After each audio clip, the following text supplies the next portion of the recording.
Selamat pagi Bapak dan Ibu semuanya. Kali ini saya akan memaparkan hasil tugas kelompok kami yaitu kelompok 13 mengenai analisis cara berbelanja lintas generasi, yaitu dengan menguak preferensi e-commerce dari baby boomers hingga Gen Z.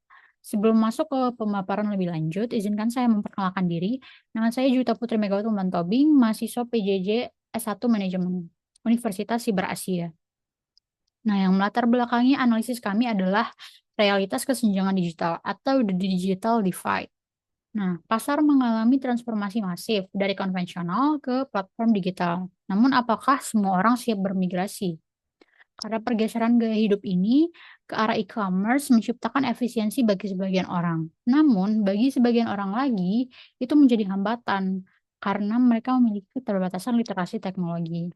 Nah, untuk data studi di sini, kami melibatkan 39 responden lintas generasi untuk memetakan adaptasi tersebut. Nah, di sini kami menggunakan 4 aktor utama ekonomi dari beberapa generasi. Yang pertama ini baby boomers. Baby boomers ini kelahiran 1946 hingga 1964 dan disebut juga dengan the settlers. Nah, untuk sampel yang kami dapat di sini adalah 3 orang. Nah, untuk generasi X itu adalah generasi kelahiran 1965 hingga 1980 yang bisa juga disebut dengan the immigrants. Nah, sampel yang kami dapat untuk analisis kali ini adalah 9 orang. Nah, selanjutnya adalah generasi Y atau yang biasa juga disebut dengan milenial, yaitu generasi kelahiran 1981 hingga 1996. Di sini disebut juga dengan the pioneers, sampelnya ini 10 orang, dan untuk generasi Z, yaitu dari kelahiran 1997 hingga 2012 yang disebut juga dengan the natives, sampelnya ya cukup banyak kali ini yaitu 17 orang. Nah, di sini kita akan membahas satu persatu ya. Nah, untuk baby boomers ini yang kelahiran 1946 hingga 1964. Di sini kami menyebut mereka sebagai si konvensional yang hati-hati. Karena dari hasil survei ini, 100% memilih untuk berbelanja secara offline. Kenapa mereka memilih berbelanja secara offline? Karena yang pertama, mereka butuh bukti fisik barang sebelum membeli. Kemudian mereka lebih memilih datang langsung ke toko berdasarkan rekomendasi orang terdekat. Nah, yang menjadi faktor penghambat juga literasi teknologi sangat rendah, karena mereka tidak pernah memakai e-commerce. Nah, yang menjadi hambatan utama adalah terkait tidak paham penggunaan aplikasi dan takut salah transaksi. Nah, selanjutnya ini adalah generasi X, generasi kelahiran 1965 hingga 1980. Nah, di sini transisi sudah menuju digital. Nah, dari hasil survei kami, kami menerapkan atau menyebut generasi X ini sebagai hybrid shopper karena 77% memilih berbelanja secara online, sedangkan 22% lagi memilih berbelanja secara offline. Nah, ada beberapa faktor ya. Yang pertama itu skeptis karena mereka mementingkan kesesuaian deskripsi dibanding realitas. Nah, yang kedua, mereka juga melakukan riset via marketplace, tapi mereka juga masih mengunjungi toko fisik secara langsung. Nah, yang ketiga itu mereka juga fokus pada keamanan dan kepercayaan toko. Nah, hambatan utama dari generasi ini adalah kualitas barang yang tidak sesuai deskripsi atau ini terkait dengan isu kepercayaan. Nah, yang ketiga adalah generasi Y atau milenial. Generasi kelahiran 1981 hingga 1996. Nah, ini disebut juga dengan si penyeimbang rasional. Dari hasil survei, 60% memilih berbelanja secara online dan 40% memilih belanja secara offline.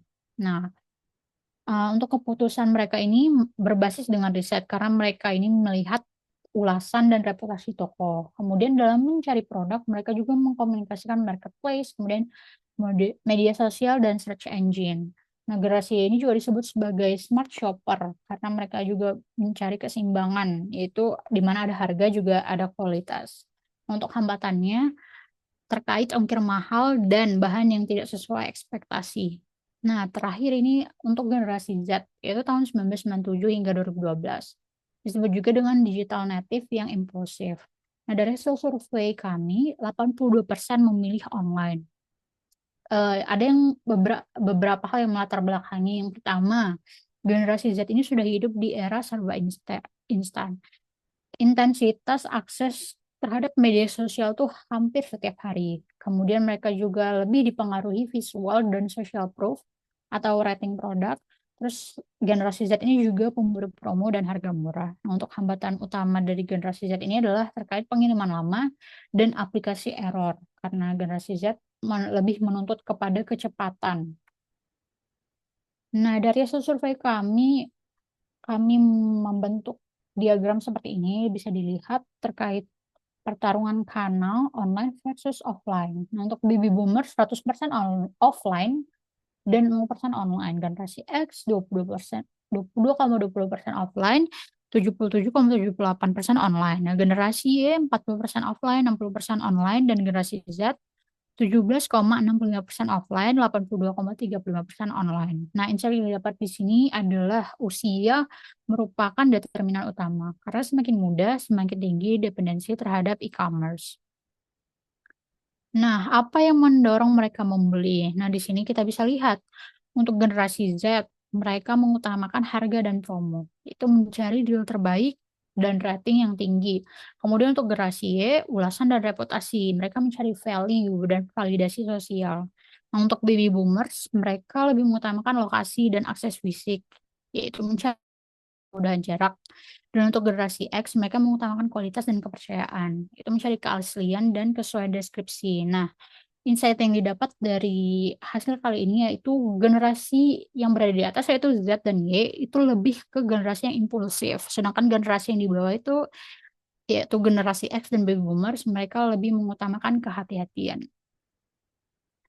Nah, untuk hambatan dibagi ke dalam dua bagian, yaitu untuk generasi tua dan generasi muda. Nah, untuk generasi tua ini lebih ke hambatan teknis dan psikologis. Seperti baby boomers ini tidak paham aplikasi, kemudian takut salah pencet atau takut penipuan. Nah, untuk Gen X lebih ke trust issue karena takut barangnya tidak sesuai dengan foto. Nah, untuk generasi muda hambatannya lebih ke logistik dan sistem. Nah, untuk generasi Y, ongkos kirim terlalu mahal dan generasi Z, pengiriman terlalu lama, aplikasi lag atau error. Nah, di sini dapat disimpulkan bahwa tantangan dari generasi tua adalah edukasi dan tantangan dari generasi muda adalah terkait efisiensi. Nah, di sini bagaimana strategi penjual dalam memenangkan pasar muda? Yang pertama, bisa dengan visual dan hype, itu melalui foto estetik dan konten video, bisa di aplikasi TikTok atau Instagram. Kemudian yang kedua, perang harga melalui flash sale atau kupon diskon. Yang ketiga, social proof dengan mendorong ulasan bintang 5 terhadap produk. Dan yang terakhir adalah kecepatan, yaitu dengan memberi opsi pengiriman instan. Yang untuk strategi penjual dalam hal memenangkan pasar dewasa. Yang pertama itu kejujuran deskripsi, yaitu dengan memberikan detail yang akurat dan real picture tanpa filter. Nah, yang kedua hybrid presence, pertahankan toko fisik dan layanan COD. Yang ketiga adalah human touch, yaitu dengan memberikan CS manusia yang responsif dan yang paling utama adalah bukan bot. Dan yang terakhir adalah lokasi, yaitu dengan memberikan akses mudah untuk kunjungan secara offline. Nah, di sini ada diberikan beberapa rekomendasi untuk mengatasi aplikasi yang terlalu rumit untuk pengguna lanjut usia.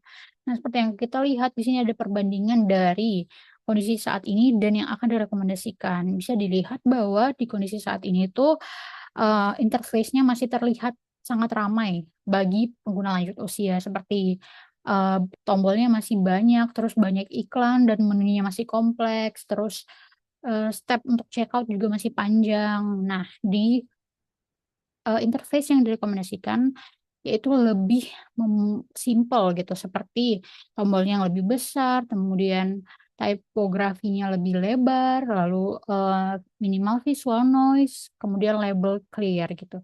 Nah, di bawah ini diberikan beberapa rekomendasi seperti membuat mode sederhana atau light mode dengan tombol besar, kemudian teksnya jelas, lalu alur checkout yang singkat. Kemudian minimalkan distraksi, seperti mengurangi pop-up iklan yang membingungkan. Kemudian yang ketiga, edukasi terintegrasi, seperti panduan visual step by step yang mudah diakses. Dan yang terakhir adalah transparansi keamanan, seperti label verified seller yang sangat jelas. Nah, kesimpulan dari pembahasan kali ini adalah one size does not fit all. Nah, di sini kita bisa lihat bahwa generasi muda, yaitu generasi Z ataupun Y, mereka itu lebih ke adaptif, cepat, dan online first gitu. Nah, untuk generasi tua, yaitu generasi X dan Boomers, mereka lebih butuh kepercayaan, fisik, dan simplicity. Jadi, masa depan e-commerce ini bukan hanya tentang teknologi tercanggih, tetapi tentang teknologi yang paling mengerti penggunanya dari segala usia. Demikian berakhir pula paparan saya kali ini. Semoga apa yang saya sampaikan bisa bermanfaat. Atas perhatiannya diucapkan terima kasih.